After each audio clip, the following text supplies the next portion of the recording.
Vamos a hablar de un grupo grande de enfermedades, ¿no? Y si hablamos de la enteroparasitosis, hablamos de un grupo de patologías que están mundialmente distribuidas, ¿no? Sobre todo por el tipo de infestación que se produce. Casi la mayoría de parasitosis intestinales se producen por una vía de transmisión fecal-oral, y por ese motivo es que mucho depende de las condiciones de salubridad, ¿ya? Entonces, en ese sentido vamos a tener muchos parásitos. La gran mayoría se transmite de forma fecal oral. Vamos a ver que algunos no es así.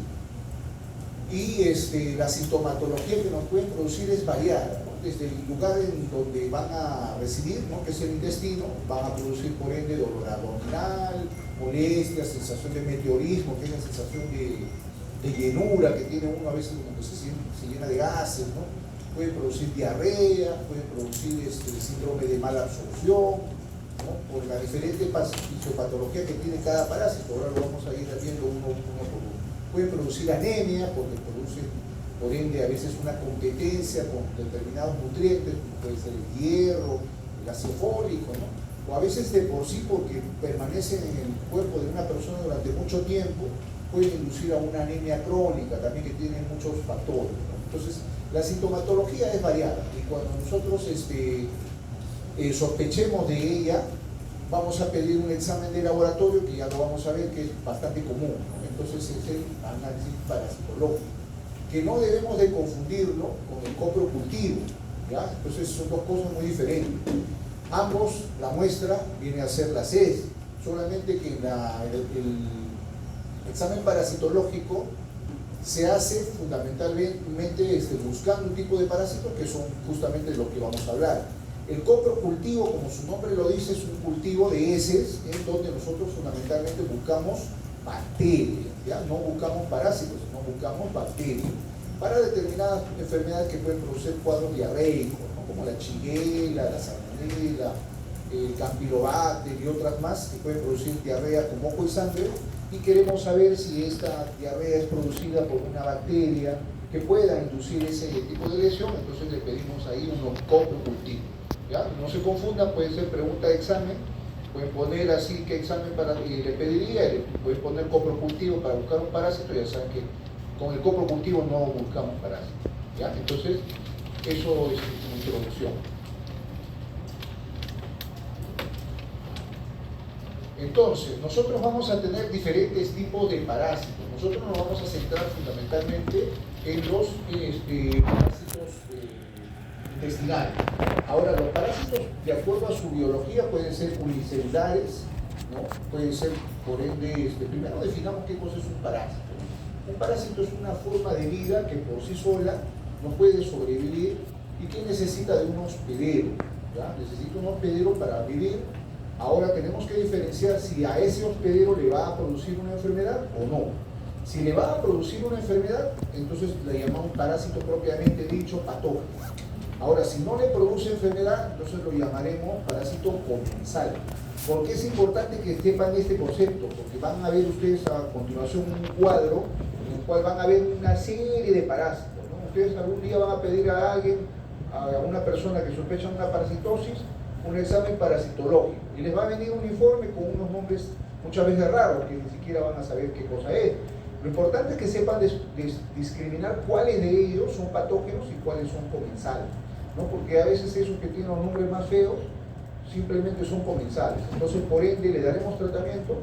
No. Entonces, a veces hay parásitos que son comensales, que viven normalmente en la flora intestinal y no producen daño, ¿no? Entonces no hay necesidad a veces de dar tratamiento. Entonces, a pesar de que aparece ahí en el reporte un nombre feo, entonces de todas maneras tenemos que saber, por ende, cuáles son los patógenos, ¿ya? Entonces, dicho esto, los parásitos pueden ser unicelulares, ¿no?, como son los protozoarios, por ejemplo, ¿no? De esto tenemos un grupo bien conocido, como son las amebas. Algunas son patógenas, algunas son comensales.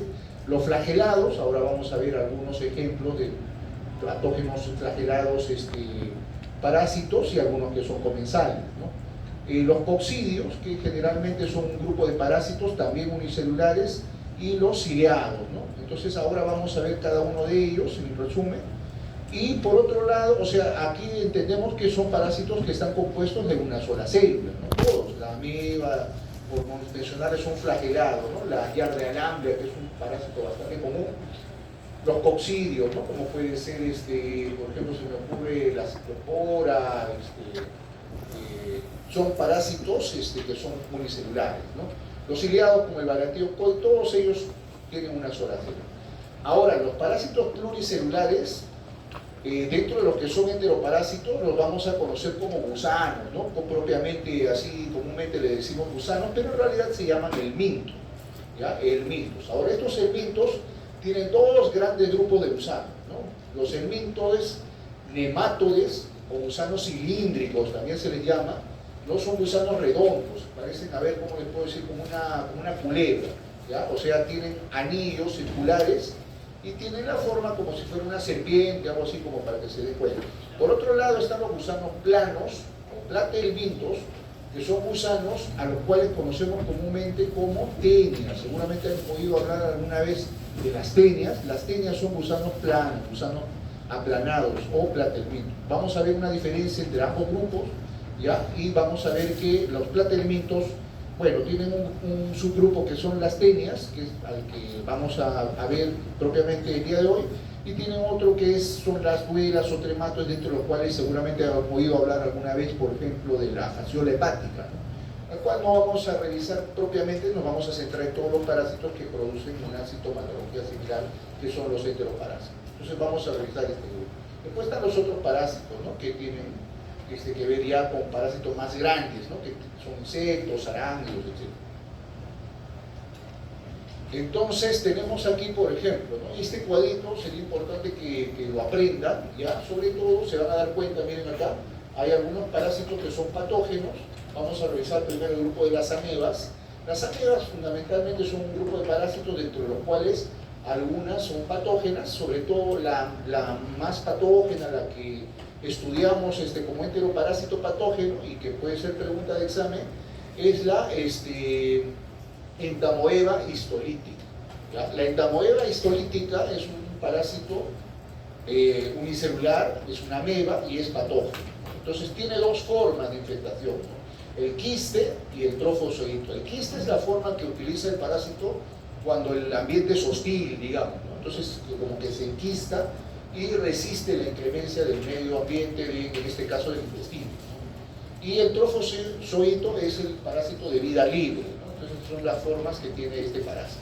Entonces la forma con la cual se va digamos, a ver, ¿no? Cuando nosotros hagamos un estudio, digamos, de la ciencia.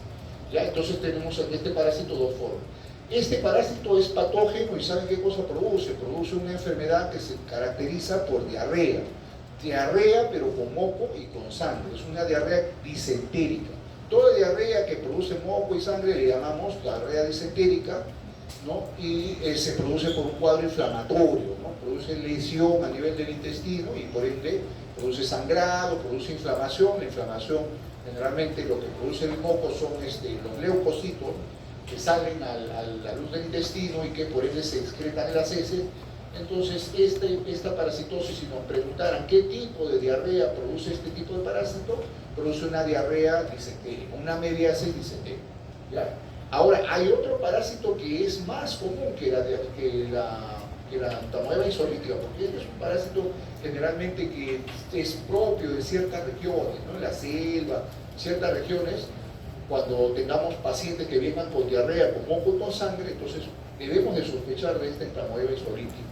Ahora, ¿cuál es el diagnóstico diferencial si sospechamos que es una infección? Acabamos de decirlo hace un momento. Hay infecciones que se producen no por parásitos, sino por bacterias. Por ejemplo, podemos tener una Shigellosis, que es una infección por bacteria, que también produce una diarrea disentérica con moco y con sangre.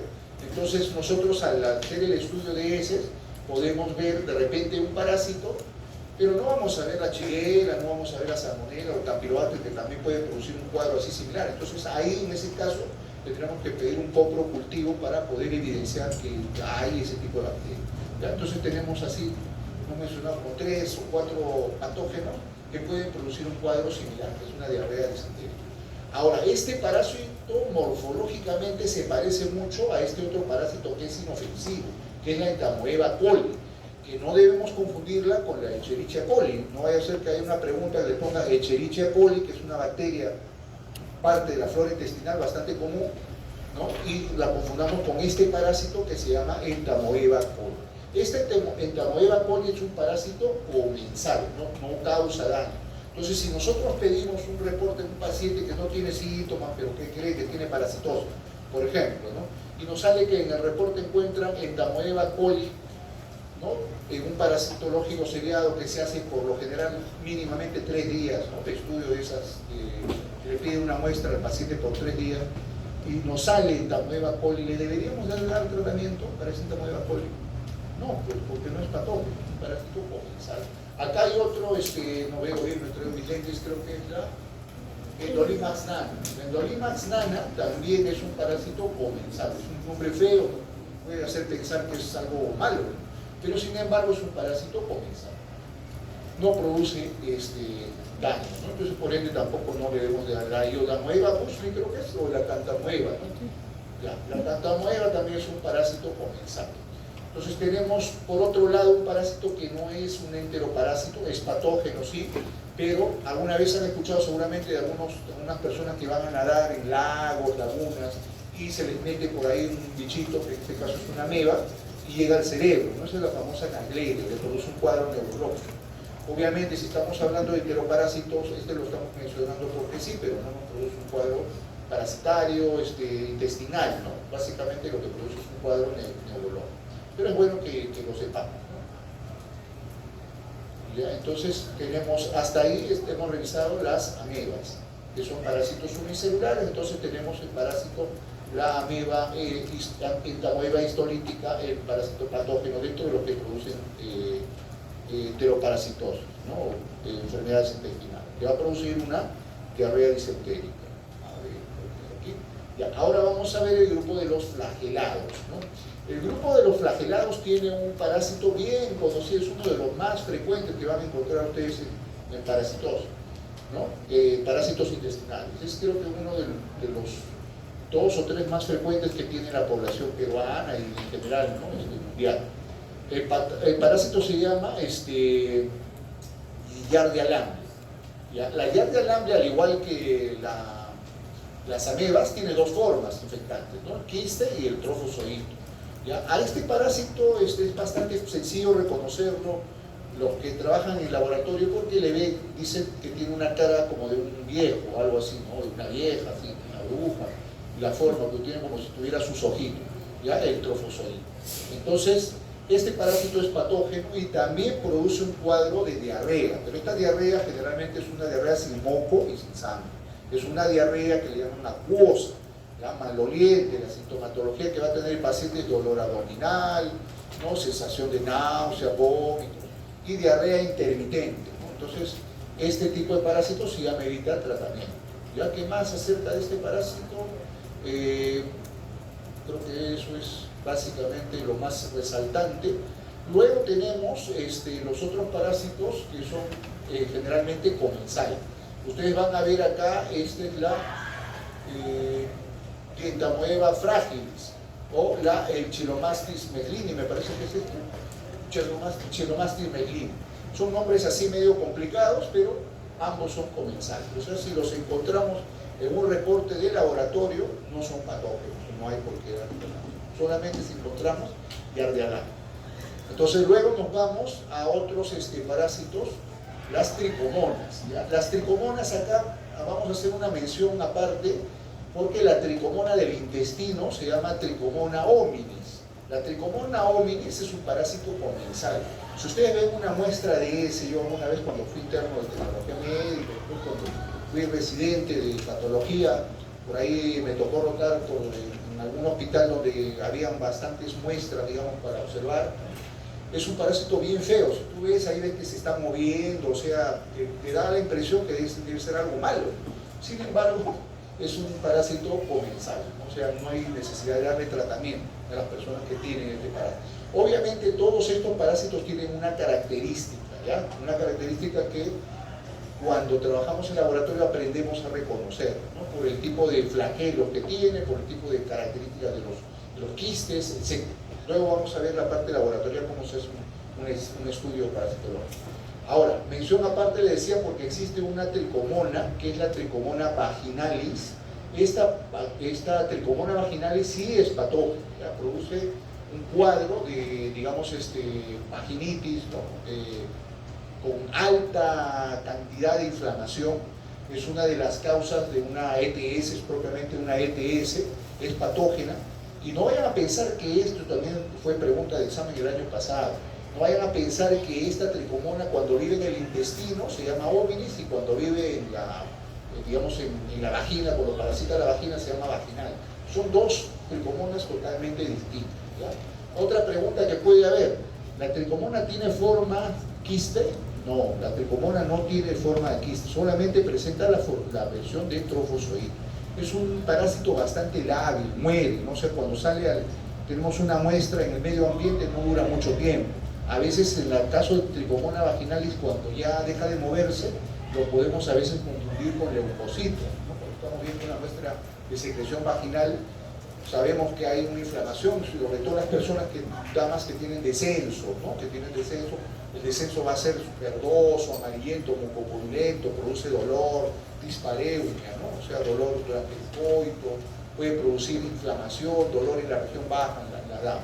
Puede parasitar también al varón, ¿no? Pero generalmente al varón no le suele producir mayores sintomatologías, salvo por ahí de repente una uretritis. Pero cuando encontramos en una persona, una dama, generalmente lo encontramos a veces asociado a infecciones urinarias, ¿no? A veces la persona tiene una infección urinaria, le pedimos un examen de orina, como hemos visto en los estudios anteriores, y le vemos en el sedimento que tiene moviéndose ahí unos bichitos, que son las tricomonas. Entonces, le preguntamos si tiene descenso y de ahí descubrimos que la persona tiene descenso, tiene inflamación. Entonces, el tratamiento en este caso sería para ambos, ¿no? Para la paciente y para su pareja. ¿Ya? Entonces, pero en lo que respecta a enteroparásitos propiamente dicho, la tricomona hominis no es patógena, la que vive en el intestino. ¿Ya? Hasta ahí estamos bien, ¿no? Y luego nos vamos a otros parásitos ya no tan frecuentes, ¿no? Como son, me voy a poner por acá porque no alcanzo a ver. Tenemos, por ejemplo, los parásitos que se conocen como concilios o apicomplexos. Estos parásitos son un grupo de parásitos que los podemos ver en heces, pero a veces necesitamos realizar una coloración. Seguramente han escuchado la coloración de BK, la coloración de Ziel-Nielsen. Esa coloración a veces le ponemos a las heces y podemos evidenciar estos parásitos, porque a veces a simple vista son difíciles de diferenciar. En este grupo están la Isospora belli y el Cryptosporidum, ¿no? Son parásitos que son patógenos todos, generalmente son bastante patógenos con la población que es inmunocomprometida, o sea, los pacientes que son VIH, pacientes trasplantados o pacientes que tienen algún tipo de inmunosupresión. A veces estos parásitos les van a producir diarrea, dolor abdominal, etc. Todos estos, hasta acá estamos revisando los parásitos unicelulares. Luego tenemos el Balantidium coli, que también es un parásito que produce diarrea, dolor abdominal, ¿no? Y es un parásito que pertenece al grupo de los ciliados, porque su forma, digamos, trofozoítica tiene para su desplazamiento la presencia de estructuras que son como pestañas, que son los famosos cilios. ¿Ya? Y luego finalmente tenemos otros parásitos que están muchos en discusión si son parásitos realmente o no algunos. Bueno, en el caso de la Cyclospora cayetanensis sí se ha determinado que es patógena, sobre todo en la población VIH. Pero en el caso de Blastocystis hominis, este parásito, algunos lo postulan como que es comensal, algunos postulan que pacientes inmunocomprometidos de repente pueden producir cuadros de este cuadro famoso que se llama colon irritable, ¿no? En algunas personas hay estudios en el cual lo asocian a ello, ¿no? Pero en general la mayoría de estudios señalan que es un parásito comensal.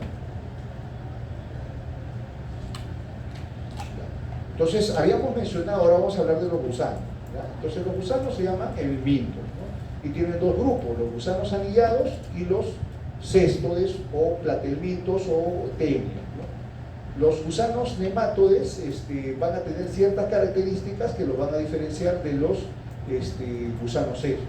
En general todos, tanto nematodes como cestodes, tienen características que son parásitos de muchas células, son por ejemplo pluricelulares, tienen órganos importantes, ¿no? Sistemas nervioso, muscular, reproductor, ¿no? Pero ahora vamos a ver que tienen diferentes tipos de, digamos, de organización de estos sistemas. Por ejemplo, ¿no? Los nematodes tienen dos sexos, ¿no? Tienen hembra y tienen macho, son los gusanos anillados, ¿no? Entonces, son parásitos que se han diferenciado en hembra y macho. Generalmente la hembra es un poco más grande, algunos son grandes desde el punto de vista que pueden medir centímetros y algunos miden milímetros, ¿no? No son en general más grandes que los cestos. Los cestodes, vamos a ver también algunos tipos de parásitos tienen estructuras específicas. Vamos a poner por acá ahora, como el ancilostoma duodenale y el Necator americano, lo vamos a ver más adelante, que tienen ciertas características que lo vamos a ir viendo uno por uno, ¿ya? Entonces, vamos a ver que, por ejemplo, otra característica distintiva entre los nematodes y los cestodes, siempre han escuchado seguramente que hay un huésped intermediario, un huésped definitivo, ¿no? Los nematodes, por ejemplo, no tienen huésped intermediario, ¿ya? O sea, tienen huésped definitivo de frente. A veces tienen otros huéspedes oportunistas, por así decirlo, pero generalmente en su ciclo biológico no tienen un huésped intermediario. Mientras que los cestodes sí, ¿no? Dentro de su etapa de desarrollo necesitan de un huésped intermediario para luego estar en un huésped definitivo. Otra diferencia que tienen los cestodes con respecto a los nematodes, habíamos dicho que los nematodes habían diferenciado su sexo en dos, ¿no?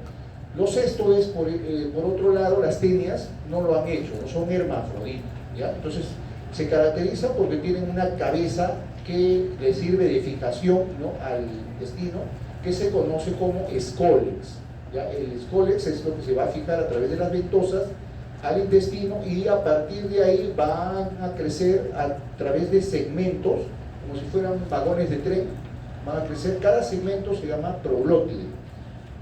Y va a ir creciendo de tal manera que en un determinado momento puede ser tan grande como puede llegar a medir 1 metro, 2 metros dentro de una persona, ¿ya? Entonces son parásitos muy grandes y si se dan cuenta son gusanos que son planos, ¿no? A diferencia de estos que son circulares, son tubulares, digamos, ¿ya? ¿Qué más acerca de esto? Ya hemos mencionado que tienen todos sus órganos generalmente en cada proglótide. Conforme van creciendo se van desprendiendo estas proglótides y su forma infectiva en casi todos es el huevo, ¿no? En algunos casos van a ser las larvas y en otros casos la infección no va a ser fecal oral, como lo vamos a ver. Entonces, algo que es muy importante que sepamos de los nematodes, y esto también es, creo que van a haber como 4 o 5 preguntas de este tema, el ciclo de Loos, ¿ya? El ciclo de Loos es una parte de la migración que hace el parásito cuando llega al intestino, y lo que hace es, como es tan pequeño, se va a meter por los capilares de los vasos del intestino y va a llegar al torrente circulatorio. Y por la sangre se puede ir a cualquier lado, ¿no? Y uno de los lugares donde se va es los capilares pulmonares, ¿ya? Y ahí en los capilares pulmonares, en los alveolos, va a salir, porque es pequeñísimo, es delgadito, ¿no? Y va a producir un cuadro inflamatorio, una neumonitis en el pulmón, que se asemeja mucho a lo que vendría a ser una crisis de asma, porque es una reacción inflamatoria de tipo alérgico, ¿no? Como lo vamos a ver, ¿ya? Entonces produce salida de células de alergia, que son los eosinófilos. A esa patología se llama síndrome de Loeffler, y lo producen los parásitos que desarrollan el ciclo de Loos. ¿Ya? Uno diría, pero ¿cuáles son esos parásitos? Son 4 fundamentalmente, que te los tienes que aprender porque en alguna pregunta te van a preguntar, te van a dar un caso clínico parecido a un cuadro de asma, te van a dar los datos y te van a decir cuál de los parásitos es el que se ha encontrado, ¿no? Y tú tienes que saber cuál ha sido el que produce el síndrome de Loos, ¿no? Que son 4. El Ascaris lumbricoides, que son los parásitos comunes, ¿no? Que habíamos mencionado, la Giardia, que es un parásito unicelular, pero este gusano es común, bastante común, el Ascaris lumbricoides, el Strongyloides stercolaris, es el segundo, y las uncinarias, que son 2, ¿no? El Necator americanus y la Xylostoma duodenal. Entonces esos son los 4 parásitos que lo vamos a ver después. Entonces, ¿cómo es el ciclo de Lord? Estos parásitos en su forma larvaria llegan al pulmón dentro de su etapa de maduración y van a romperse, los capilares y los alveolos van a producir una microhemorragia, ¿no? Es por eso que el cuadro que tiene el paciente por lo general deriva en un cuadro respiratorio, pues tiene tos, a veces tiene expectoración hemoptoica, a veces una hemoptisis franca, ¿no? A veces puede llegar incluso a la cianosis, si es que es muy severo el cuadro. Por lo general no suele ser muy grande o aparatoso el cuadro, y cuando nosotros lo auscultamos le podemos escuchar sibilantes, como si fuera una crisis asmática. El mismo paciente cuando respira a veces se puede escuchar los sibilantes que tiene, ya puede producir fiebre también incluso. Entonces eso se produce porque el parásito ha salido al alveolo y el parásito es una forma de vida y por ende tiene proteínas que son irritantes para el tejido del alveolo, ¿no? Entonces el tejido del alveolo va a reaccionar produciendo moléculas inflamatorias, atrayendo células inflamatorias, pero sobre todo células de respuesta alérgica, como son los eosinófilos, ¿ya? Entonces, si nosotros le tomamos una placa a un paciente que tiene este cuadro, vamos a encontrar un cuadro de neumonitis, ¿ya? Entonces, y si nosotros le tomamos una muestra de sangre, un hemograma, ¿qué cosa le encontraremos? Encontraremos gran cantidad de eosinófilos. Ustedes han hecho ya la clase de anemia, ¿no? De un gramo, ya saben más o menos cuál es el valor normal de los eosinófilos en sangre en porcentajes, de 1 a 4 aproximadamente, ¿ya? Entonces, ¿qué pasa si un paciente que tiene esto, le piden un hemograma y le encuentran, no sé, 15, 10, 20 eosinófilos asociado a un cuadro de neumonitis? Muchas veces el paciente en la clínica reporta que ha expectorado, ha tosido al gusano, algunos incluso lo llevan ahí a la consulta, ¿no? El gusano en un frasquito, te dicen, me ha salido doctor un gusano, te cuentan, ¿no? Y lo boté, una lombriz, te pueden decir. Entonces, ya cuando te dicen todo eso, pues casi el diagnóstico está ya establecido, ¿no? Que es probablemente un síndrome de Lord, que se produce por aquellos parásitos que desarrollan un ciclo de Lord. ¿Ya? Hasta ahí. Otro dato importante que quería señalarlo en la clase que está colgada en la plataforma, se puede entender de repente que cuando mencionamos acá estos parásitos que producen eosinofilia, todos ellos pueden desarrollar síndrome de Lofre, pero no, ¿ya? De repente un error que yo he cometido al poner esta diapositiva es que se puede prestar a pensar que ciclo de Lord, síndrome de Lofre y todos ellos desarrollan. No, son solamente estos 4 que vamos a verlos en la siguiente diapositiva, ¿ya? Estos de acá está establecido porque siempre tenemos, la coloqué esta información, porque siempre tenemos asociado que un hemograma, cuando tenemos una parasitosis, vamos a tener como un dato que vamos a encontrar eosinofilia, ¿no? Siempre decimos, parasitosis, y si hay eosinofilia puede ser porque tiene parásitos, y le pedimos su examen parasitológico. Es básicamente para que vean que no todas las parasitosis inducen grandes cantidades de eosinofilia, algunos no inducen una gran cantidad. Entonces este cuadro está referido básicamente a la cantidad de eosinófilos o a la eosinofilia que pueden producir los diferentes tipos de parásitos, ¿no? Por ejemplo, la malaria no induce eosinofilia, ¿no? Entonces, por mencionar solamente algunos. ¿Cuáles son los que inducen mayor cantidad de eosinofilia? Los que tienen en contacto con tejidos donde generalmente no deberían de estar. En el intestino, bueno, hasta cierto punto son enteroparásitos y pueden estar ahí, ¿no? Pero a veces cuando se van a otros órganos, el hígado, el pulmón, por ejemplo, ¿no? Ahí en ese caso pueden desarrollar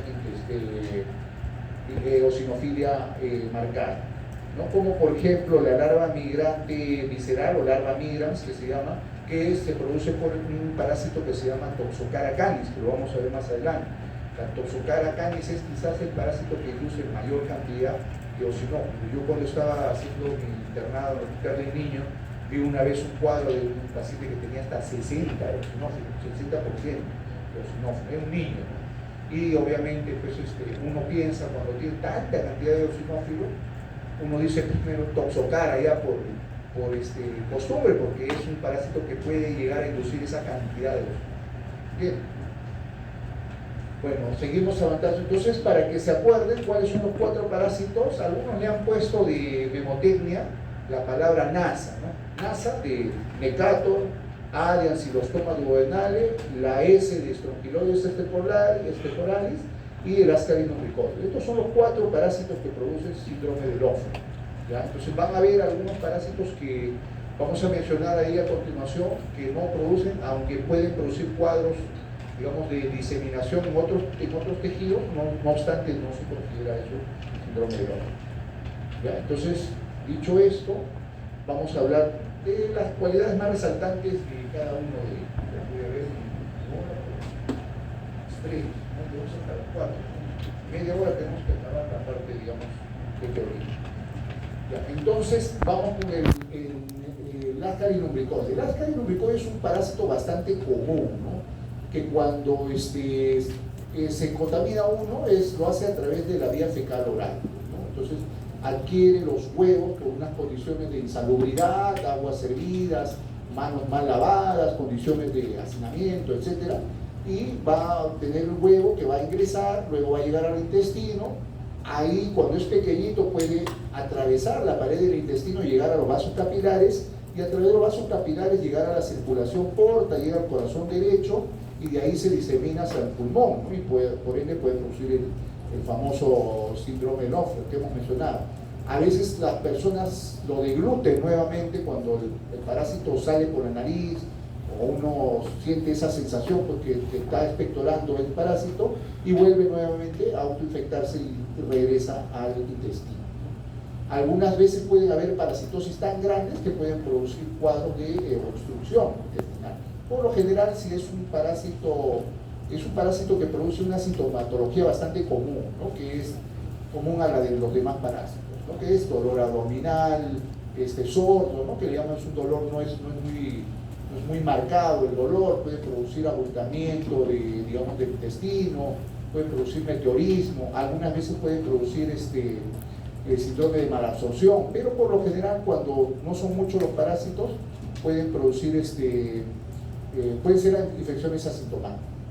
¿Ya? Entonces vamos al siguiente, las uncinarias. Las uncinarias son un tipo de gusanos nematos, esos son gusanos circulares. Ya hemos visto que ambos, tanto el Necator americano como el Ancylostoma duodenale, ambos son considerados uncinarias. Los dos producen ciclo de Lofgren. A ver, ¿cuál es la diferencia, digamos, con este parásito? Este parásito no va a entrar por la vía fecal oral. Este parásito digamos, la persona infectada va a tener la deposición de los huevos ahí en el ambiente, ¿no? En la tierra, qué sé yo, y ahí va a salir una larva, ¿no? De este huevo, que es la larva rhabditoide. Cuando la larva rhabditoide eclosiona del huevo, va a llegar a alguna persona sana y se va a meter no por la boca, ¿no? Sino por la piel, ¿no? Las personas que andan descalzas, sobre todo, ¿no? Entonces se va a meter por la piel, va a llegar a los capilares, ya se pueden dar cuenta que es un microorganismo bastante delgadito, pequeño, para que pueda atravesar la piel y llegar a los capilares, ¿no? Y de ahí va a ir a través de la circulación al resto digamos, del cuerpo, puede llegar a los pulmones y de ahí se deglute y se llega al intestino, ¿no? Y empieza nuevamente el ciclo. ¿Ya? Entonces esto es importante en este tipo de parásito. La estructura que habíamos mencionado, tanto de las dos uncinarias, tienen como unas placas con las cuales se fija el intestino, tienen como unos dientes, ¿no? El Necator tiene unas placas cortantes y el Ancylostoma no tiene. Con esto se fija el intestino y va a producir lesión. Esa lesión va a hacer que el intestino sangre y se va a comer el hierro y la hemoglobina que va a salir de ahí. Entonces son parásitos que pueden producir sangrado y por ende son anemizantes, que pueden producir, dentro de lo que ya producen todos los parásitos como dolor abdominal, sensación de pesadez, pueden producir anemia por este mecanismo. Ahora, no debemos de confundir estas estructuras que tienen estos parásitos, que son gusanos nematodes o anillados, con otras estructuras que ya mencionamos del parásito de las tenias, ¿no? Que tienen escoles. Esto no es un escoles, ya no es una ventosa. Estos son parásitos anillados. Los que tienen escoles son las tenias, parásitos planos. Seguimos, el Strongyloides esteporalis es el cuarto parásito que produce ciclo de Loss. Al igual que las uncinarias, va a ingresar por la piel, ¿no? Y igual que las uncinarias, va a llegar al intestino a través del torrente circulatorio. Y ahí va a desarrollarse y puede incluso autoinfectarse la persona, ¿no? Entonces, ¿qué es lo importante, no? Generalmente el Strongyloides stercoralis es un parásito que generalmente cuando no hay mucho es asintomático. En los pacientes que son inmunocompetentes generalmente, o sea que son sanos, no va a haber, digamos, algo muy aparatoso, ¿no? O sea, en cuanto a la sintomatología. Pero en los pacientes que son inmunocomprometidos, como los pacientes VIH, puede producir que las larvas migren a otros lugares, ¿no? Como puede ser el hígado, el sistema nervioso central, el páncreas, ¿no? Produciendo un síndrome que se llama síndrome de hiperinfección o infección diseminada. ¿Ya? Entonces, este parásito también desarrolla el ciclo de y su forma de ingreso al organismo no es de manera fecal oral. ¿Ya? Entonces, luego tenemos al famoso Oxyurus. ¿Quién no ha escuchado alguna vez del Oxyurus, no? El Oxyurus es el Enterobius vermicularis, es también un nemátodo. Este parásito tiene una particularidad, no es un parásito pequeño, es hembra y macho porque es un nemátodo. Este parásito sale la hembra a poner los huevos en la región perianal. Generalmente cuando nosotros hacemos un estudio de la enteroparasitosis, nuestra muestra por excelencia va a ser las heces, ¿no? Porque ahí es donde vamos a buscar los parásitos. Pero en el caso de este parásito, no generalmente se encuentran rastros de él, ¿no? En las heces, ¿no? Que serían estos huevos, ¿no? Este parásito sale a poner las heces alrededor del ano, la región perianal, y la persona, que generalmente son pacientes pediátricos pequeños, tienen comezón, intranquilidad, ¿no? Entonces eso es lo que les produce. A veces los huevos se caen a la ropa interior, a veces en la sábana, a veces toda una familia se contamina de eso. Entonces la sintomatología generalmente implica dolor abdominal, molestias abdominales, prurito anal, a veces diarrea quizás, ¿no? Pero intranquilidad también por la hipersensibilidad que producen estos huevecillos que están en la región perianal. ¿Ya? Entonces ahora, si no nos podemos encontrar los huevos en heces, ¿cómo vamos a hacer el diagnóstico? Para eso hay un examen específico que se llama el test de la cinta adhesiva o de la cinta Scotch, que es una marca, digamos, de cinta adhesiva, o el test de Graham. ¿Ya? Cuando nosotros tengamos un paciente que sospechamos esto, le pedimos parasitológico y obviamente lo más seguro es que no vamos a encontrar el parásito en el estudio de las heces, le tenemos que pedir obligatoriamente un test de Graham porque ahí es probablemente donde vamos a encontrar los huevos. Ya vamos a ver en qué consiste ese test de Graham. Trichuris trichura es otro nemátodo. Este es un parásito desde el punto de vista, ¿qué diríamos? Estético, bonito, ¿no? Ustedes lo ven así en el microscopio, se ve así como un balón de fútbol americano, diríamos, ¿no? Este parásito tampoco desarrolla el ciclo de los, al igual que el Pterobius, ¿no? Al igual que el Oxyurus tampoco no hace ciclo de los. Puede producir también con estos ganchitos, con este huevecillo, va la larva cuando se fija a producir microhemorragia, ¿no? Y puede producir también anemia porque va, digamos, a consumir el hierro que tiene o que va a producirse del sangrado de la persona. Cuando son pocas los parásitos, generalmente es asintomático, pero cuando hay muchos, por lo general puede haber diarrea, anemia, ¿no? Y sensaciones de meteorismo, hiperperistaltismo, o sea, lo que le llamamos comúnmente gas, y desnutrición por síndrome de mala absorción, cuando hay mucha cantidad de parásitos. Bueno, hasta ahí hemos visto los gusanos anélidos o aliados. Ahora vamos a ver los gusanos planos o cestos, ¿no? De los cuales los más resaltantes son las tenias. Vamos a tener dos, ¿ya? La tenia saginata, vamos a tener más, pero vamos a estudiar fundamentalmente dos o tres, la tenia saginata y la tenia solio. ¿Ya? Ambas tenias son parásitos que van a necesitar un huésped intermediario. ¿Ya? Entonces vamos a ver que la diferencia entre ambas es que cuando nosotros tenemos en la tenia saginata, vamos a tener que el huésped intermediario es el ganado vacuno. ¿Ya? Entonces, ¿cómo se produce la infección? El huésped definitivo, que es el hombre que tiene una teniasis, así se llama la infección o la infestación por este parásito, una persona con teniasis va a tener un gusano ahí pues largo, grande, va a ir excretando huevos o proglótides y por, digamos, condiciones de insalubridad de repente va a llegar generalmente en el campo, ¿no? va a comerse esos huevecillos el animal, ¿no? En este caso un ganado vacuno, y dentro de eso va a desarrollar un parásito que se conoce como oncósfera.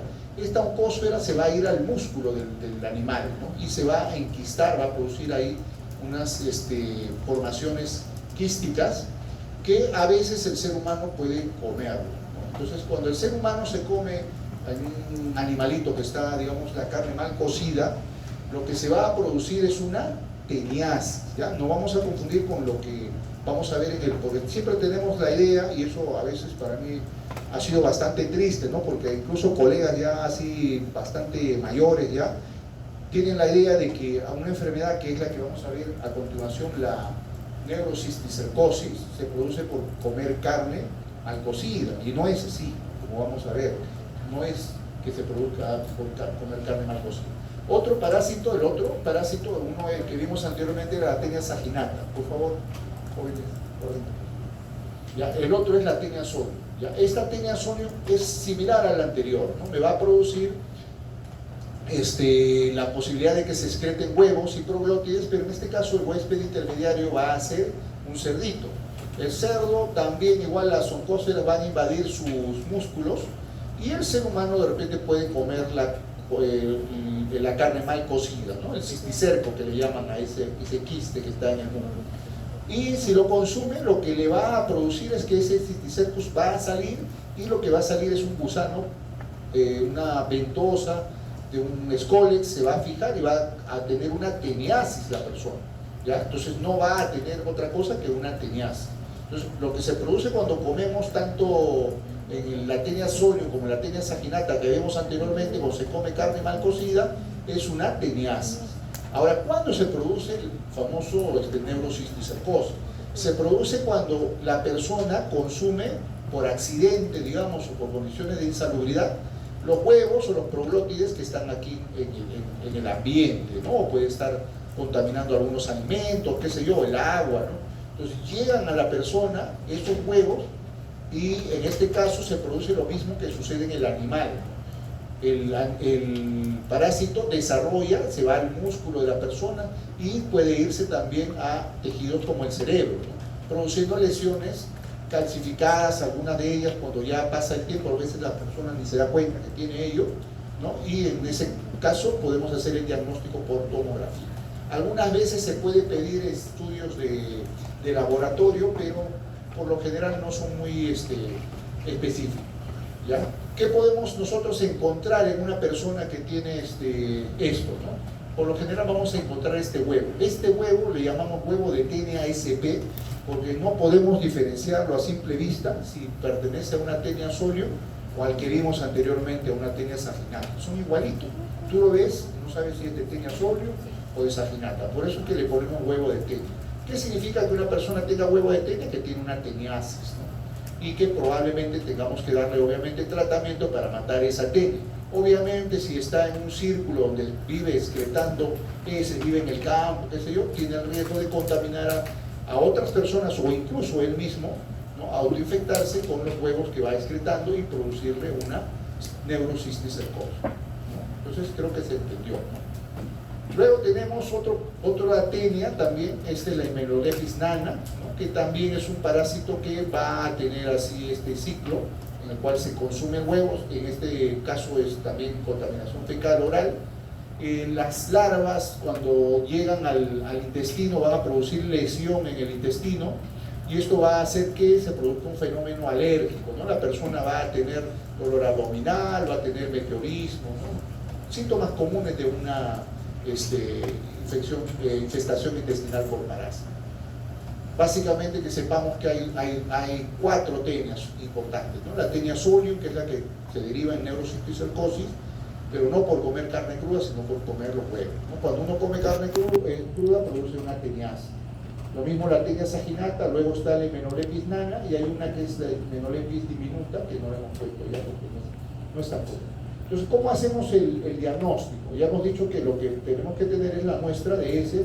Entonces, la muestra generalmente tiene que ser en un frasco, cerrado, rotulado, ¿no? A veces las formas parasitarias cuando son grandes se pueden ver a simple vista, ¿no? Cuando usted hacen un diagnóstico, un examen parasitológico. El técnico de laboratorio, el analista, lo que hace es mirar si a simple vista hay un parásito. Puede ver larvas o no. Y lo otro es que hace una preparación microscópica en la cual le va a agregar una gotita de solución fisiológica y una gotita de un reactivo que se llama Lugol, que tiene un color así medio amarillento. En la solución fisiológica la idea es ver las formas móviles, como son los trofozoitos de los parásitos unicelulares, ¿no? Como la Yardia, por ejemplo, las amebas, o también ver las larvas que pueden ser móviles, ¿no? Así se ven en la solución salina. Y en el Lugol lo que tratamos de ver son formas quísticas y los huevos, ¿no? Lo que nos va a ayudar el que sea un poco amarillo a diferenciar las diferentes estructuras. Algunas veces pocas veces diría yo, ¿no? Que vamos a usar estos métodos de concentración. Cuando tenemos la idea de que podemos tener un paciente que tiene parasitosis y no le encuentran positividad, a veces podemos pedir estos métodos de concentración, pero tenemos que comunicarnos con el laboratorio porque no todos los laboratorios hacen estos métodos. Son métodos que son específicos para encontrar determinados tipos de parásitos, ¿no? Hay diferentes métodos, el método de Faust, el método de la concentración, hay diferentes métodos en los cuales se utilizan fijadores y diferentes reactivos que no siempre están disponibles en el laboratorio. Por ende, pocos es en realidad que se emplean. Entonces así normalmente es como se ve una muestra de parásitos, ¿no? Si vemos en la solución salina, generalmente vemos los trofozoitos, podemos ver formas móviles. Ahorita en una imagen no se mueve, pero por lo general lo vemos moviéndose. Y en las coloraciones, en la muestra con Lugol podemos ver las estructuras, ¿no? Por ejemplo, acá tenemos un huevo de Ascaris lumbricoides y se ve en el centro que tiene el parásito ahí, el embrión, digamos. Este es un huevo de Trichuritrichura, este es un quiste de Entamoeba coli. El quiste de Entamoeba coli y el de Entamoeba histolítica, que es la patógena, son similares, son igualitos. ¿Cómo los diferenciamos? Hay algunas características que tiene el de Entamoeba histolítica. El de Entamoeba histolítica, por lo general, produce inflamación. A veces encontramos dentro del trofozoito de Entamoeba histolítica, encontramos a veces eritrocitos que se ha fagocitado también, ¿ya? Lo cual no lo vemos en el de Entamoeba coli. En todo caso, el cuadro clínico nos ayuda, ¿no? Si nos dicen que es un paciente que viene con diarrea, con moco, con sangre, no vamos a pensar que esto es de Entamoeba coli, ¿no? Pensaremos que es más de Entamoeba histolítica. ¿Ya? Estos son huevos de Yardia amplia y estos son huevos de Hymenelepis nana, de Hymenelepis diminuta, que les había comentado, es un poquito más grande que el de nana, y los huevos de Tenia, que son iguales tanto la de Solium como la de Saminata.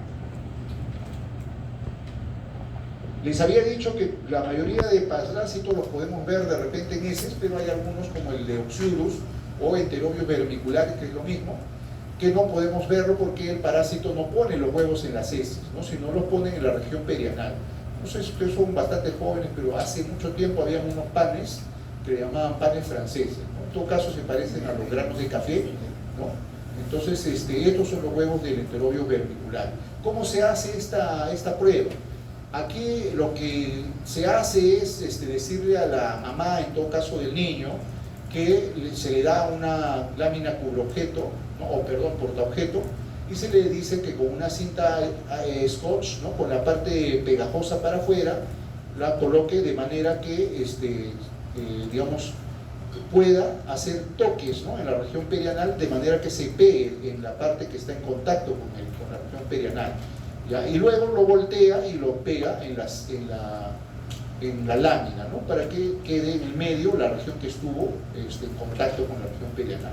O sea, aquí en esta primera parte, digamos que le va a dar la vuelta a la cinta scotch alrededor de la lámina con la parte pegajosa hacia afuera, ¿no? Entonces la parte esta va a estar en contacto con la región perianal, y cuando ya lo haya terminado, coge los dos extremos y lo coloca encima de la cinta, encima de la lámina, y lo lleva al laboratorio. Entonces el laboratorista lo que va a hacer es observar en esa región y ver si encuentra su huevo. Cuando el test de Graham es positivo, entonces tratamiento, ¿no? Mebendazol, cualquier antiparasitario es bueno para este parásito.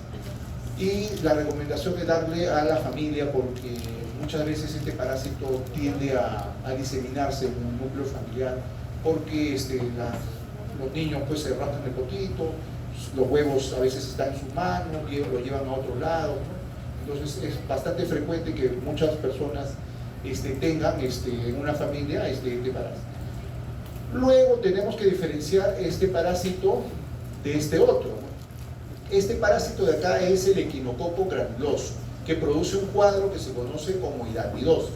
Apréndanse por favor los nombres de las enfermedades que producen los parásitos, ¿no? Hemos mencionado uno, Giardia lamblia, produce giardiasis, ameba histolítica produce amebiasis con diarrea disentérica.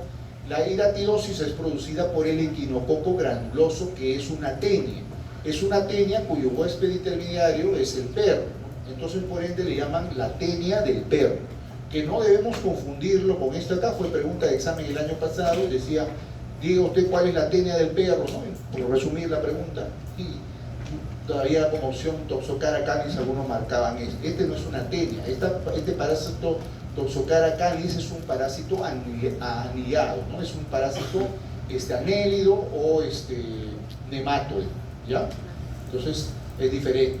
Ahora, ¿qué produce la hidatidosis, ¿no? El equinococo granuloso, la persona va a consumir de repente los huevos, pero lo interesante es que este parásito va a tener huéspedes intermediarios que pueden ser animales como ganado caprino, vacuno, ¿no? Y el perro.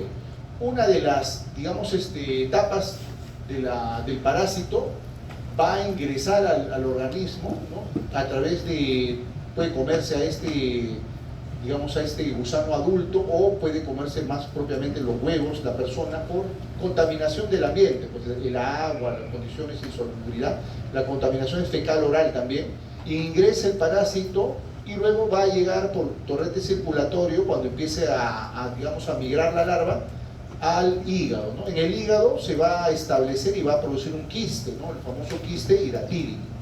Entonces, a veces la persona no tiene ninguna molestia en el quiste hidatídico, puede crecer lentamente, la persona no tiene dolor, no le molesta nada, ¿no? Entonces, a veces es un hallazgo, le toman una radiografía, una tomografía para algo y le encuentran un tremendo quiste ahí. A veces por continuidad el quiste puede también lesionar el tejido por continuidad y llegar al pulmón también, ¿no? Entonces podemos tener quiste hidatídico. Hay un signo radiológico, es el signo de Camalote, que es bastante conocido, que nos permite hacer el diagnóstico de hidatidosis, ¿no? De quiste hidatídico. Cuando el quiste hidatídico se rompe puede producir una reacción de superalergia, una reacción anafiláctica, que es un cuadro bastante severo, un cuadro grave, un shock anafiláctico. Pero por lo general crece lentamente y a algunas personas a veces no les produce molestia, sino hasta que crecen ya demasiado y distienden mucho la cápsula de Gleason del hígado, y en ese caso, bueno, a veces hay la posibilidad de hacer tratamiento quirúrgico, ¿no? Entonces, hay métodos de laboratorio. Antiguamente se usaba una prueba que se llamaba el arco quinto, que era una prueba de inmunoelectroforesis. Hoy por hoy ya no se usa más esa técnica. Generalmente la mayoría de pruebas que se hacen para el diagnóstico de parasitosis desde el punto de vista del laboratorio es buscar los anticuerpos que producen en sangre estos parásitos, ¿no? Las famosas pruebas de inmunoensayo o ELISAs, ¿no? Pero específicamente no te van a decir si la persona tiene el quiste o no, o si lo ha tenido anteriormente o ha estado en contacto. No es como ver la imagen propiamente y decir, este paciente sí tiene un quiste aquí. Luego, la Toxocara canis produce, ya habíamos mencionado, una gran eosinofilia, porque dentro de su ciclo de desarrollo va a producir una larva que le llaman larva migrans, que se va a ir a diferentes tejidos, ¿no? Y en donde vaya va a producir lesiones, ¿no? Puede producir signos neurológicos, y produce una eosinofilia que está por encima del orden del 20%. ¿Ya? No es una tenia, es un parásito sí de los perritos, pero es un gusano anélico.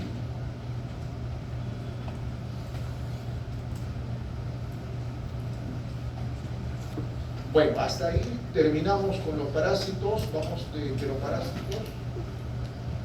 Nos queda 10 minutos, vamos a hacer la malaria, ¿ya? A ver, vamos a hablar de los enteroparásitos y más específicamente de la malaria. La malaria es una enfermedad que está diseminada en el mundo, ¿no? Hay regiones que tienen más malaria que otras, ¿no? si nos ponemos en el contexto de nuestro país, esto fue pregunta de examen también en algún año, no va a ser que este año vuelvan a preguntar, ¿no? ¿El Perú es el país con mayor cantidad de casos de malaria? No. ¿Ya? El Perú generalmente está entre el tercer y quinto lugar por lo general. Esta estadística es del año 2017, esta del 2018, y siempre el Perú sale después de Venezuela y de Brasil. Son los dos países que tienen la mayor cantidad de malaria a nivel mundial, digamos, o perdón, a nivel de Latinoamérica. En cuanto a nuestro país, el Perú tiene regiones que reporta mayor cantidad de casos, ¿no?, de malaria, ¿no? Nosotros en el Perú tenemos básicamente tres tipos de malaria, ¿no? El agente causal de la malaria es el parásito sanguíneo que se conoce como plasmodium. Y dentro de las especies de plasmodium tenemos Plasmodium vivax, Plasmodium malariae, tenemos Plasmodium falciparum y tenemos Plasmodium ovale. Pero en el Perú solamente están presentes tres tipos de plasmodium. Plasmodium vivax, que es el más frecuente, el falciparum, que es el más peligroso, digamos, porque tiene, digamos, produce una enfermedad más complicada que las demás, y el Plasmodium malariae, que es el menos frecuente y es se puede decir el más, el menos riesgoso, ¿no? Porque generalmente no produce una enfermedad tan severa por lo general. Entonces vamos a ver que las dos regiones más, o las tres regiones más predominantes de este parásito son Loreto, ¿no? Junín, la selva central y la región de Amazonas, ¿no? Y después las regiones que son sierra, pero que también tienen por ahí algo de selva, son donde hay la mayoría de casos. Entonces vemos que, por ejemplo, si es que hay defunciones, la mayoría de defunciones se han producido en Loreto, ¿no? Y la mayoría se ha producido por Plasmodium falciparum, si es que ha habido defunciones. No son muchas tampoco las defunciones, van a depender, ¿no? A veces hay endemias que se producen cada cierto tiempo y ahí va a haber de repente algunos muertos más, ¿no? Pero generalmente no son tantos tampoco como podamos pensar, ¿no? Salvo que sienta un cuadro realmente, o un brote realmente notorio, ¿no? Que generalmente suele salir en las noticias y es reportado en los reportes epidemiológicos. ¿Ya? Entonces tenemos las especies. Nosotros tenemos la mayor predominancia es de Plasmodium vivax, ¿no? Luego le sigue falciparum y luego malaria. El Plasmodium vivax, si bien es cierto, por lo general produce una enfermedad. La malaria tiene dos versiones de enfermedad, una enfermedad no complicada y una enfermedad complicada. El Plasmodium vivax por lo general produce una enfermedad no complicada, pero algunas veces puede producir una enfermedad complicada. El Plasmodium falciparum por lo general produce una infección complicada, ¿no? Y a veces puede producir una infección sencilla, no complicada. El Plasmodium malariae siempre produce una infección no complicada. ¿Ya? Ahora lo vamos a ver. Esto también es importante que lo vean.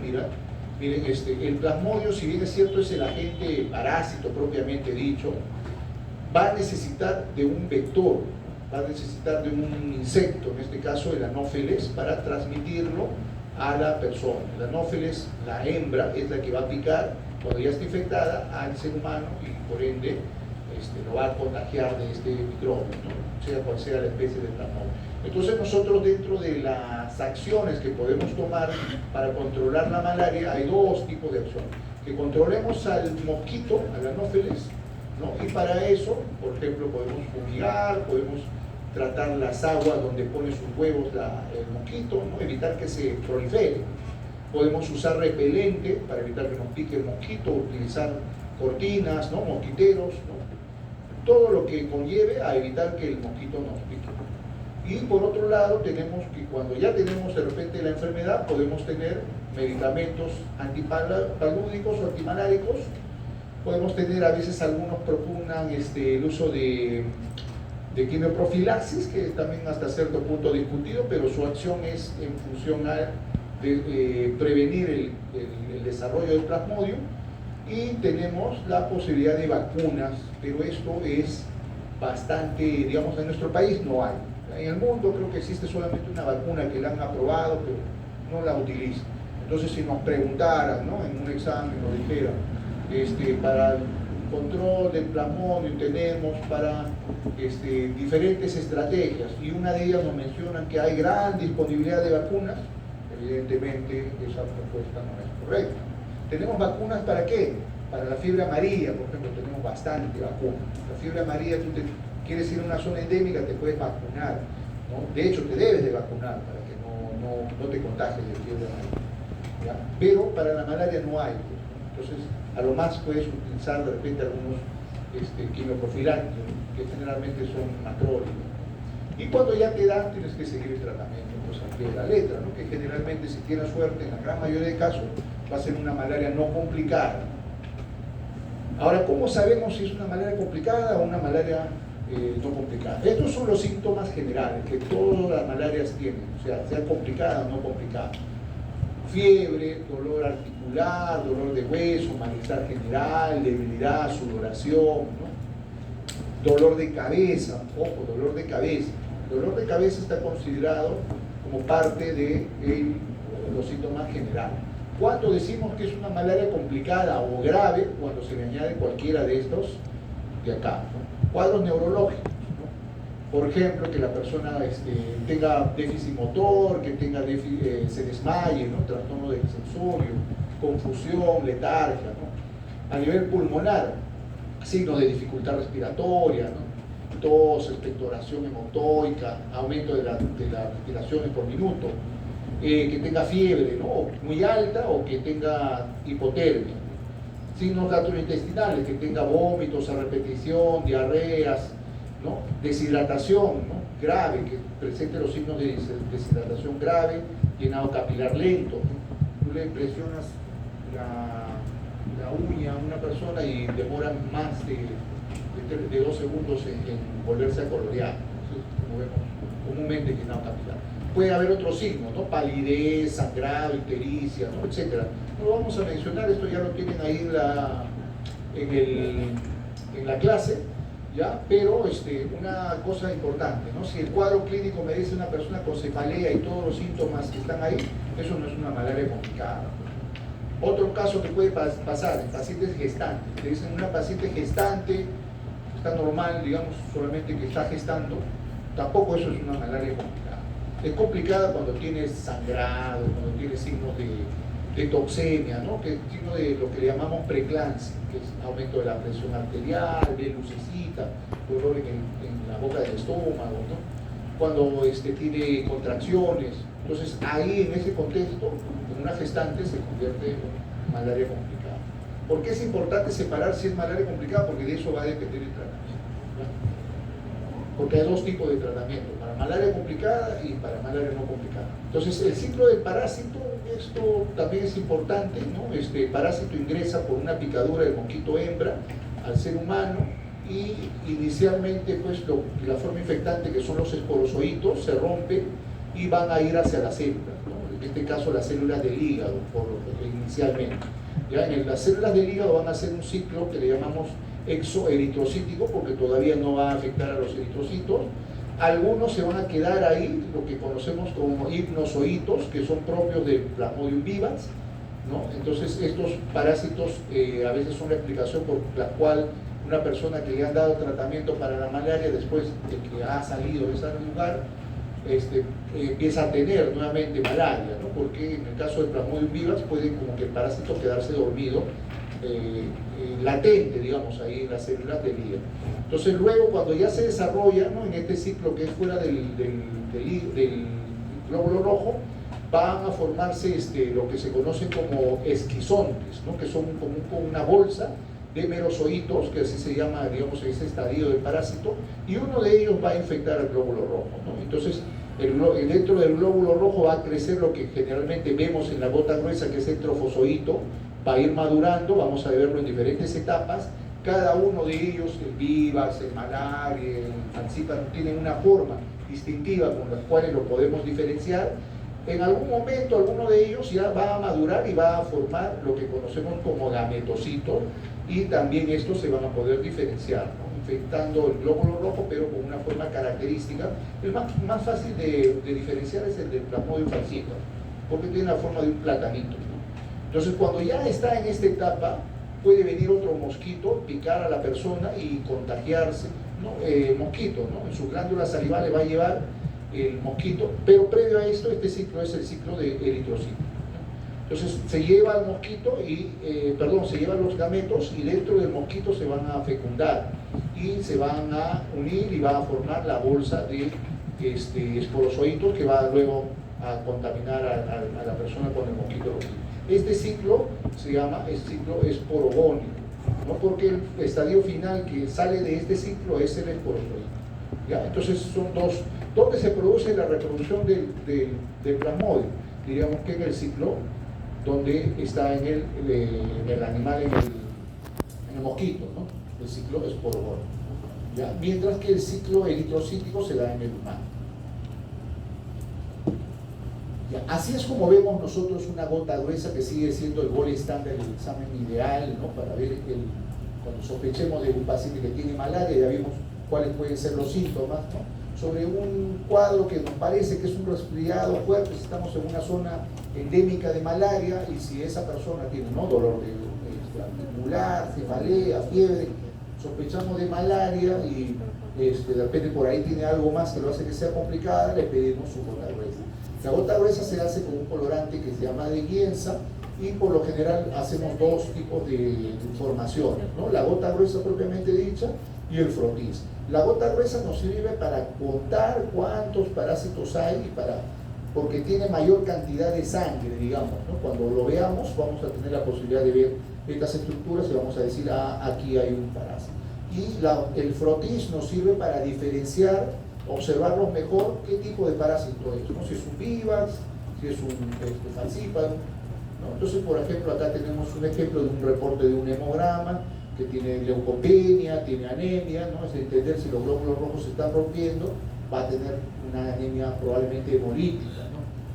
Entonces va a haber también contagio de los leucocitos, pueden disminuir, pero lo que va a llamar la atención es puede haber plaquetopenia también, porque también infesta las plaquetas.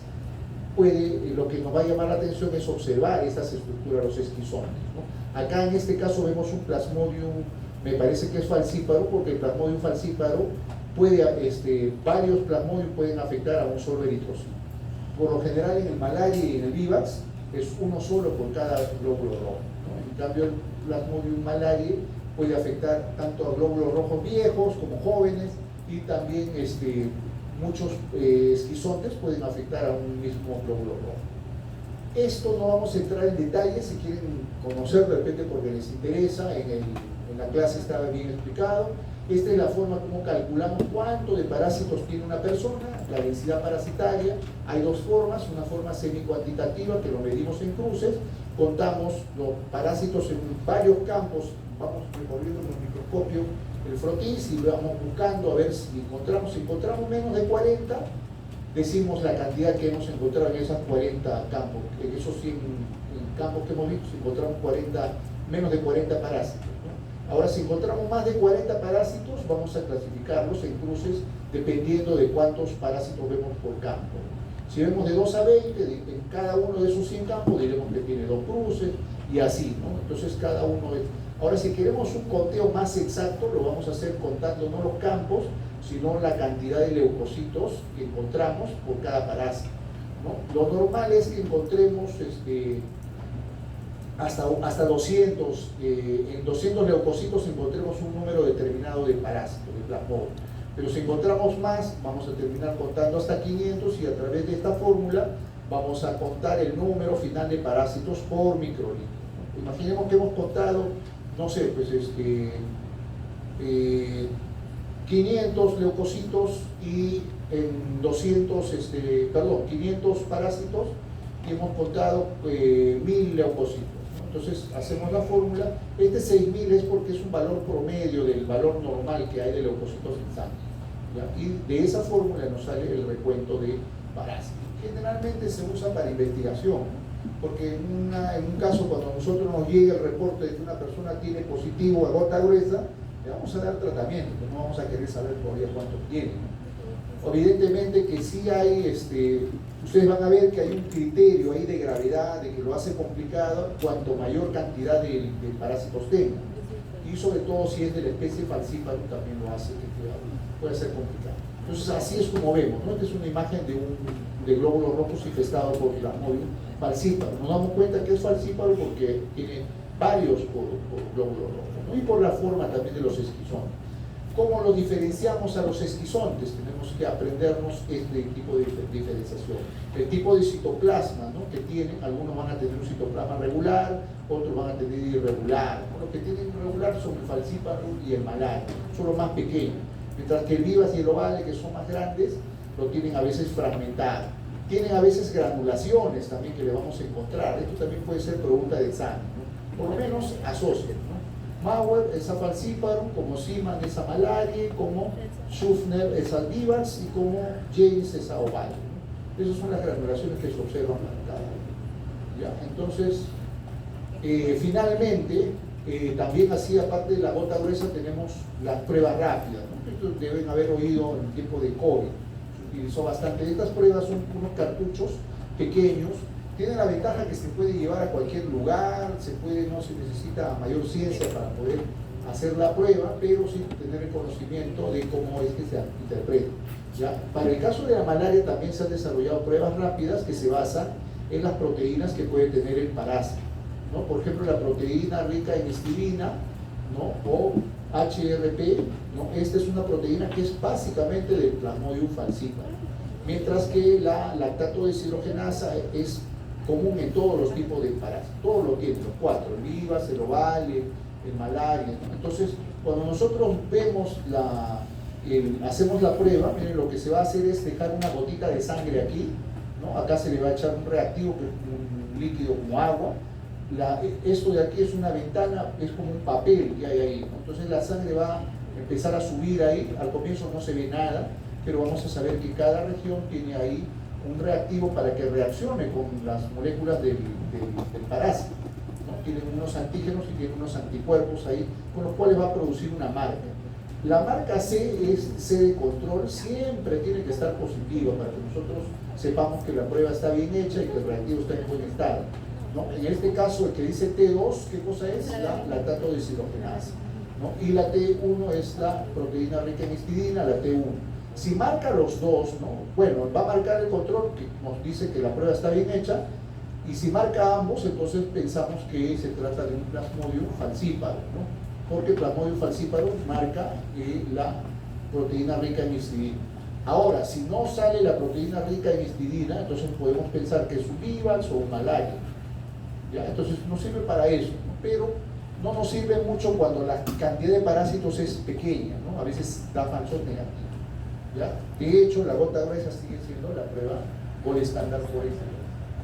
Bueno, ya vamos terminando, acá no vamos a mencionar, también hay métodos de biología molecular por PCR, que no todos los laboratorios lo disponen. Generalmente no llegamos hasta este nivel con la malaria, generalmente se utilizan para estudios de investigación, de prevalencia, de diferentes tipos, pero sí es bueno que sepamos que también hay generalmente lo que usamos es la gota gruesa. Y finalmente,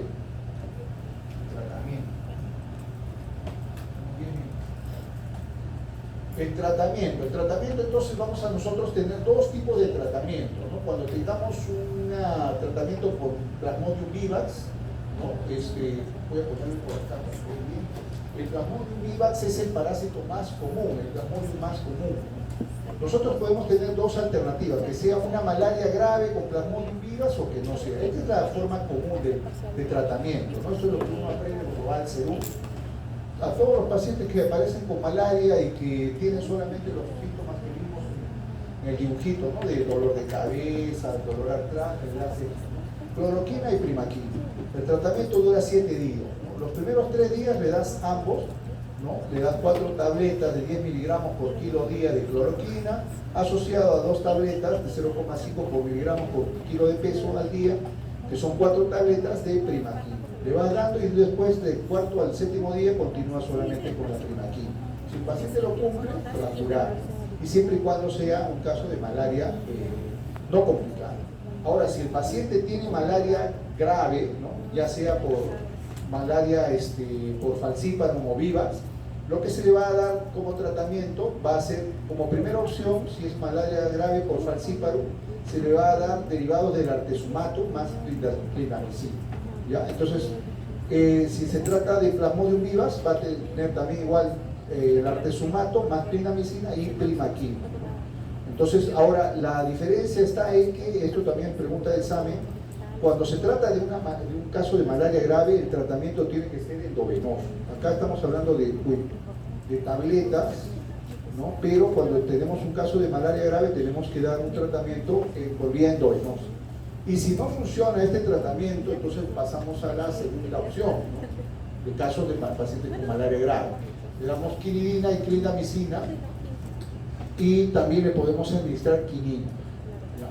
Entonces, básicamente este es el esquema para los pacientes que tienen, en este caso, malaria complicada. Podemos tener pacientes que raramente pueden tener de repente malaria por falciparum, pero que es no complicada, ¿no? En ese caso vamos a usar artesunato y mefloquina y también primaquina, ¿no? Por 3 días. ¿Ya? Entonces, con eso en teoría debe ir bien el paciente. ¿Ya? Entonces ahí tienen la bibliografía de donde se ha extraído y bueno, vamos a poner así como repaso en los últimos 10 minutos casos. ¿Ya? Entonces miren, este caso es sencillo, es una paciente de 15 años, mujer, ¿no? De una comunidad nativa de Junín. Entonces ya vamos pensando la procedencia, ¿no? Que podría tener, ¿no? Desde hace un año vive en Lima, en Puente Piedra, es estudiante, ha tenido antecedentes, a los 6 años ha tenido neumonía, los padres, la mamá murió por tuberculosis hace 10 años, el padre nunca estuvo presente, o sea, es una paciente de condición muy humilde, ¿no? Socioeconómicamente ha sido criado por sus abuelos hasta los 12 años en la selva central, en Satipo, y hace un año vive con la familia de una tía materna en un asentamiento humano en Puente Piedra, ¿no? Entonces, probablemente la paciente tenga algunos tipos de carencias, de los tipos de salubres de repente, pues ahí podemos inducir a pensar de que pueda tener lo que estamos mencionando en la clase de hoy, ¿no? Entonces la paciente ingresa, ¿por qué cuadro? Porque viene traída por su tía, refiriendo que presenta desde hace 6 horas tos, sensación de falta de aire, le sirve el pecho, dice, ¿no? Desde hace 1 hora, y se ha comenzado a poner morada, dice, ¿no? O sea, probablemente tenga cianosis. Refiere que hace 3 días tuvo un momento donde tosió y expulsó por la boca sangre y también una lombriz, ¿no? Y a eso se parece a lo que hemos mencionado el día de hoy, ¿no? Diagnóstico, sin ningún examen, síndrome de Loeffler probablemente, ¿no? ¿Ya? Entonces, el familiar nos dice que nadie está al cuidado de ella y que llegó delgada, adelgazada. Esto nos habla de una parasitosis probablemente, ¿no? Está adelgazada, no tiene apetitos por temporada, presenta diarreas, pero sin mocos, sin sangre, se queja de dolor en el abdomen, siente abultado. Entonces podría tener de repente, por el lugar de donde viene, también una parasitosis. ¿Qué examen le pediría? Pediríamos un examen completo de ese, probablemente. ¿Ya? Entonces, también refiere que los lugares donde ha vivido criaban aves, cerdos, ovejas, ¿no? Y animales domésticos como perros y gatos. Ahí pensamos también en toxocara, glandidosis, un montón de cosas podría tener, ¿no? Sí, ¿no? Se le hace el examen físico y tiene taquicardia, tiene taquipnea, la saturación no está muy bien, ¿no? Está menor de 95, tiene fiebre. Si sacas el índice de masa corporal vas a encontrar que tiene 16, o sea, si está adelgazada, está pálida, podemos pensar en un síndrome anémico, ¿no? Tiene aftas en la boca, lengua sabural, nos habla de mal cuidado. Estas aftas podrían ser un herpes, nos habla de inmunosupresión que pueda tener de repente la paciente por desnutrición quizás, ¿no? Tiene ruidos cardíacos rítmicos de buena intensidad, pero taquicardia y soplo multifocal que puede deberse quizás a una anemia. ¿Cómo confirmaríamos que tiene una anemia? ¿Qué examen le pediríamos? Un hemograma, ¿no? Y del hemograma, ¿qué cosa es lo que van a ver ahí? ¿Cuál? Los leucocitos, la hemoglobina, ¿no? Entonces, así tienen que pensar. ¿Ya? Entonces presenta también dolor en la palpación profunda del hipocondrio. ¿Qué le pedirían para estar seguros que no tenga nada, digamos, ¿no le pedirían algo de imágenes? Una ecografía yo le pediría mínimamente de hígado de repente, ¿no? Ahora, desde el punto de vista laboratorial, si vemos que tiene dolor en el hipocondrio derecho, ¿qué le pedirían? ¿Qué prueba? Si quieres saber qué cosa tiene el hígado, ¿qué le pides? ¿No? Perfil fácil. ¿Ya? Y tiene debilidad en las piernas. Bueno, le hacen una radiografía de tórax, ¿no? Por el cuadro agudo, que es en realidad la dificultad respiratoria que trae, le encuentran neumonitis, ¿no? Ahí se va sumando. Le hacen el hemograma, le encuentran que tiene ¿cuánto? 9 creo, ¿no? O sea, sí está en anemia. Tiene leucocitosis, pero tiene aumento de eosinófilos, ¿no? La velocidad de sedimentación globular generalmente nos mide inflamación, no es parte del hemograma, es una prueba aparte, no ayuda mucho en el diagnóstico, ¿verdad? Solamente sabemos que la paciente tiene algo inflamatorio. Las plaquetas están en 172.000, están normales, pero tiene eosinofilia, neumonitis, síntomas de semejantes al asma, diagnósticos glomeruloscopia, ¿no? Pero también le hicieron exámenes de bioquímica, perfil hepático, ¿no? ¿Qué le encontramos? Encontramos que la albúmina está disminuida. Acá es una de dos. La albúmina es producida en el hígado.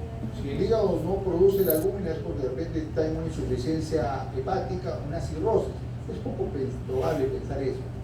Probablemente sea una albúmina disminuida por desnutrición. ¿Ya? La bilirrubina está aumentada, ¿no? 1.1, 1.2, máximo tiene 1.6 a predominio de la directa. Entonces pensamos que hay un síndrome colestásico probablemente también. Pero también vemos que las transaminasas están aumentadas levemente, ¿no? Con valores hasta 41, ¿no? Podemos pensar que hay también algo, un problema hepatocelular leve, ¿no? Entonces hay algo ahí que tenemos que verlo mejor con una imagen, porque tenemos la fosfatasa alcalina, que también es una molécula que nos habla de colestasis, ¿no? Está en 154, siento el valor hasta está aumentado, ¿ya? Entonces le hacen un examen parasitológico, ¿no? por el lugar de donde viene, ¿no? Entonces le encuentran todo eso. En la solución salina, en el informe del reporte del parasitológico, nos informa que tiene trofozoitos de Yardealán. ¿Cómo dijimos que produce la sintomatología de la yardiasis? Es una diarrea acuosa, intermitente, como lo tiene la paciente, sin moco ni sangre, ¿no? A ver, acá, de todos estos parásitos, ¿cuál podría haber sido lo que le ha producido el síndrome de Lofgren? ¿Puede ser este? Sí, ¿no? ¿Puede ser este de acá?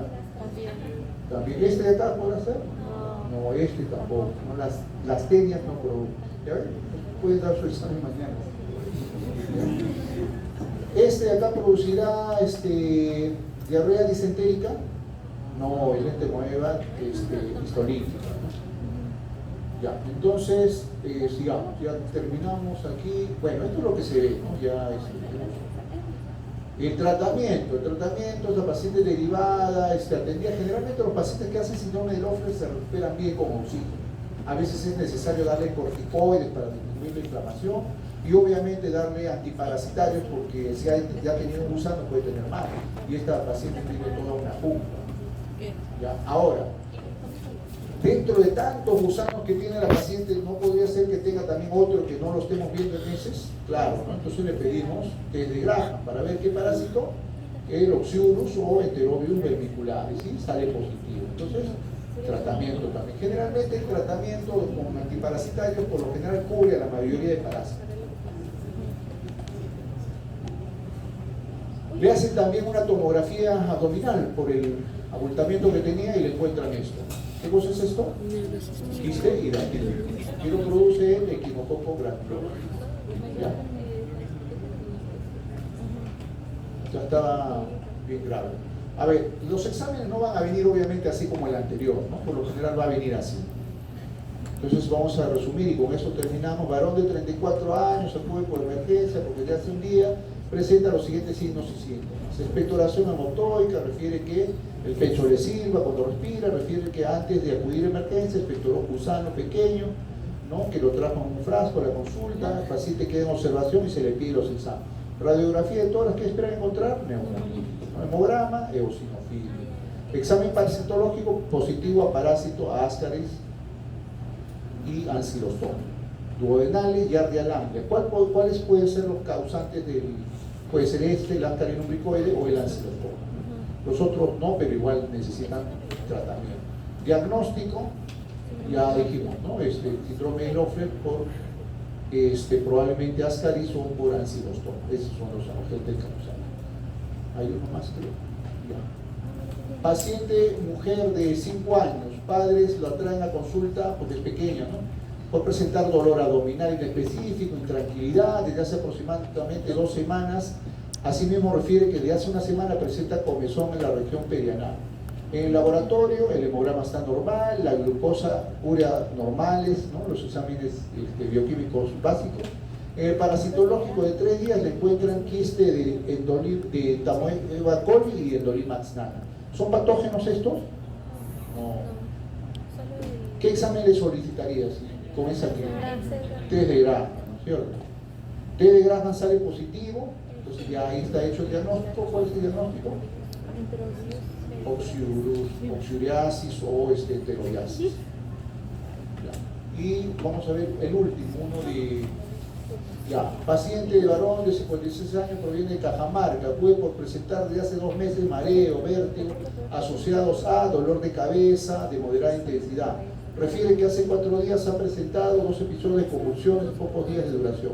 El día de hoy se suma letargo y pérdida de conocimiento, o sea, tiene signos neurológicos, ¿no? Se le realiza una tomografía y presenta lesiones calcificadas compatibles con neurocisticercosis. ¿Cuál es el agente causal? ¿Cuál tenía? La sodio, ¿no? Forma de infestación, comer huevos, ¿no? Y no comer carne cruda. Y esta es la última. Paciente de mujer de 35 años, proviene de Amazonas, que desde hace 2 días presenta fiebre, dolor muscular, clínica de malaria, ¿no? El día de hoy presenta también sangrado nasal y encías, hemorragia, que si se dan cuenta va a estar dentro del cuadro que hemos presentado como malaria complicada. Tiene 10 de hemoglobina, plaquetas disminuidas, hacen la prueba rápida para NS1. ¿Para qué es esta prueba? Esta es para el dengue, ¿ya? Como tiene una clínica que puede semejar a dengue, a fiebre amarilla o malaria, le piden esta prueba, que es una prueba rápida, que es muy buena para diagnosticar dengue y sale no reactivo. Le piden ELISA para IgM de fiebre amarilla, sale no reactivo. Entonces, por ende, podemos presumir que quizás no tenga ni dengue ni fiebre amarilla, ¿no? Pero le piden gota gruesa también y sale positivo. Entonces el diagnóstico es malaria. Le hacen la prueba rápida para malaria, la proteína rica en histidina sale no reactivo, pero reactivo a la deshidrogenasa láctica. O sea, no es Plasmodium malaria, perdón, falciparum. ¿Qué diagnóstico podría ser? Viva, ¿no? Y obviamente el examen de frotis seguramente por las formaciones